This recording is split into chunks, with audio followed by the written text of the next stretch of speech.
Cool, so this is Logan. He's just got back on the road test on a sports car after having a service. On the road test, especially when the bike's had a service, we want to check a lot of things. Logan's just going to run over quickly with a few of the things that he'll check when he's out on a road test. Yep, so first things first, make sure we've got brakes. Even before we leave on the bike, we'll make sure that the brakes are firm and not spongy, because as well as our safety and the customers, we need to be able to test the bike properly. So when we're riding the bike, we will test as far as brakes are concerned, make sure they're not spongy, make sure they're still biting. If it's had a new disc and new pads, we'll make sure to gradually bed them in, because you can't just go ham on a new brake that won't bite. You've got to slowly bed it in and make sure it's working. Other things we check are the suspension, so make sure that it's working properly, it's got dampening, it's going to keep your tyre in contact with the road. And same on the rear.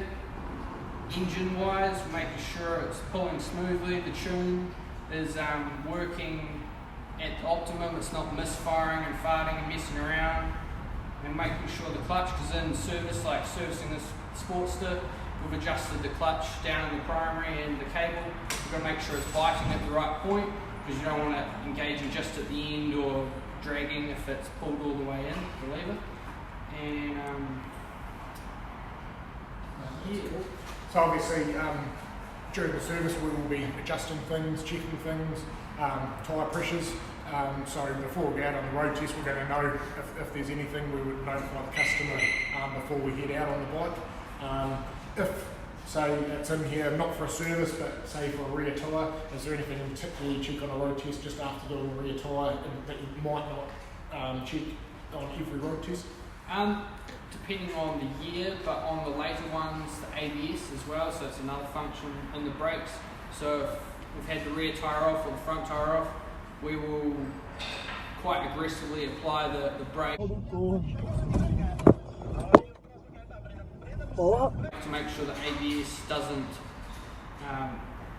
keep the wheels stopped. It should actuate the pump and keep it contact with the road, so it's not skidding and causing an accident. That's awesome. That's just a few of the things that we check, but we want to make sure that everyone's safe and everyone is in the best possible condition on the bike that they can be, and we want to get out on the road for the summer and have some fun. Cheers, guys.